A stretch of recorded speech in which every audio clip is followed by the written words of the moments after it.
तर वर्ध्यामध्ये 128 कोटी 2 दिवस आधी DRI महसूल गुप्तचर संचालनालयाच्या माध्यमातून वर्धा जिल्ह्यातल्या कारंजा गाडगे तालुक्यामध्ये कार्यवाही करण्यात आली आणि जवळजवळ 128 किलोचं मॅफेद्रोन MD ड्रग्स त्या ठिकाणी त्यांना सापडलेला आहे।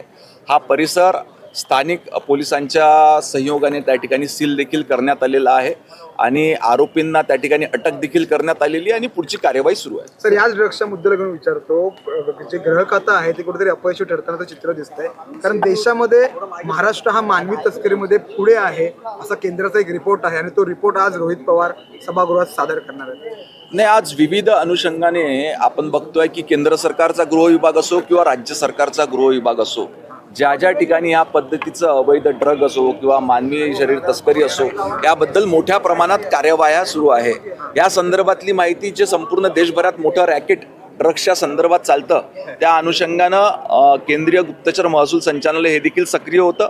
त्यांना काही इनपुट्स मिळाले होते, त्या अनुषंगाने त्यांनी त्या ठिकाणी कार्यवाही केलेली आहे आणि ह्या कार्यवाहीला राज्य सरकार आणि त्याचबरोबर जिल्हा पोलीस प्रशासन संपूर्ण सहकार्य करत आहे। या संदर्भातली अधिक माहिती घेण्याकरता आम्ही स्वतः आता दुपारनंतर वर्धाला त्या ठिकाणी जातोय आणि पूर्ण माहिती प्रकरणाची घेतोय। महाराष्ट्र नंबर 1 वरती येतोय क्राईम मध्ये, अपयश नाही वाटत?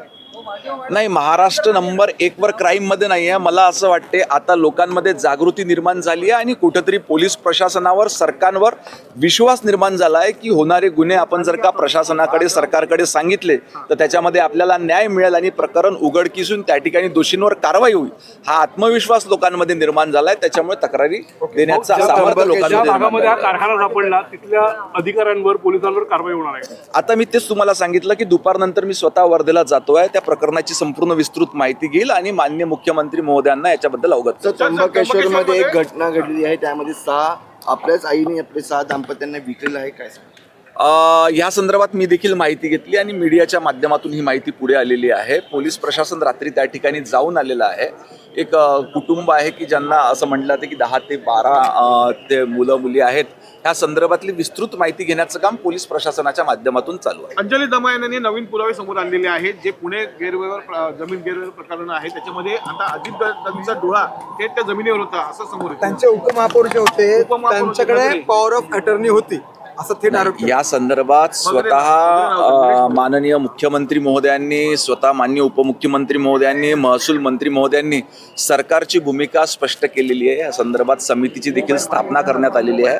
त्याच्यामुळे चौकशी समितीचा अहवाल समोर आल्यानंतर कार्यवाही करण्यात। सर, एका ठिकाणी विरोधक दुबार मतदारांचा आरोप जो आहे तो सरकारवरती करतायत, मात्र दुसऱ्या ठिकाणी सत्तेमधलेच नेते जे आहेत रावसाहेब दानवे यांनी आरोप केलेला आहे सत्तेमधल्याच आमदारावरती, अब्दुल सत्तार जे आहेत ते बोगस मतांमुळे निवडून आलेले आहेत। विरोधकांना ऐकतं खोलीत आहे?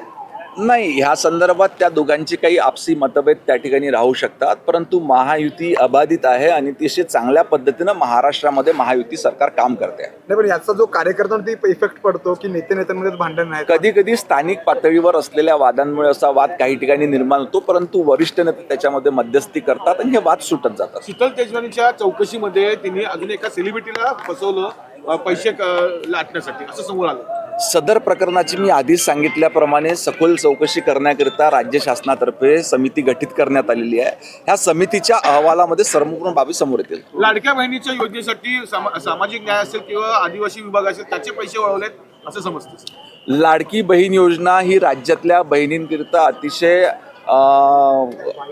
पॉप्युलर ठरलेली योजना आहे। महिलांना मोठ्या प्रमाणावर याचा त्या ठिकाणी फायदा होतो आहे।